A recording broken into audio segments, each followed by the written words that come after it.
Nabiktima ng hold-upper ang isang mag-ina sa Malabon na bibili lang sana ng pagkain. Nahulikam ang pagtakbo at paghingi ng tulong ng mag-ina. May unang balita si Bea Pinlac. Lumabas para bumili ng pizza sa tindahan sa Barangay San Agustin, Malabon ang babaeng ito kasama ang 5 taong gulang niyang anak nung Martes ng hapon. Hawak niya ang kanyang wallet at cellphone habang naglalakad. Ilang minuto lang ang nakalipas,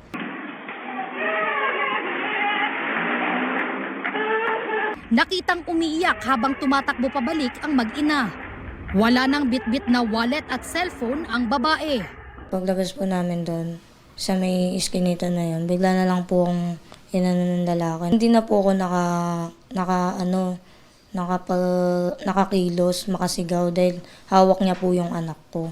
Sabi niya sa akin, ibigay ko daw yung wallet ko, yung mga dala ko, kung ayaw ko daw masaktan yung anak ko. Ginawa ko po, binigay ko na lang po para makuha ko yung anak ko. Wala naman po siyang nilabas eh. Parang ginawa niya na lang sandata yung anak ko.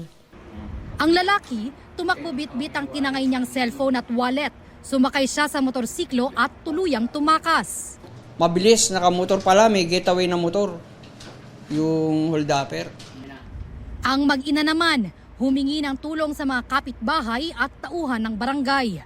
Ayon sa barangay, mukhang hindi lang ang mag-ina ang target ng lalaki.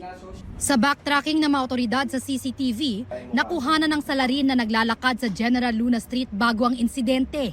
Bumili pa siya ng sigarilyo sa tindahan at naglakad-lakad ulit bago tumambay sa bungad ng eskinita.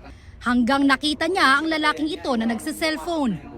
May nakita siyang na naglalakad na may cellphone, pumasok doon sa iskinita. Sinundan niya yon. Kaso hindi yun ang na-hold up niya. Ang na-hold up niya, yung mag-ina. Patuloy na tinutugis ng pulisya ang salarin. Ito ang unang balita.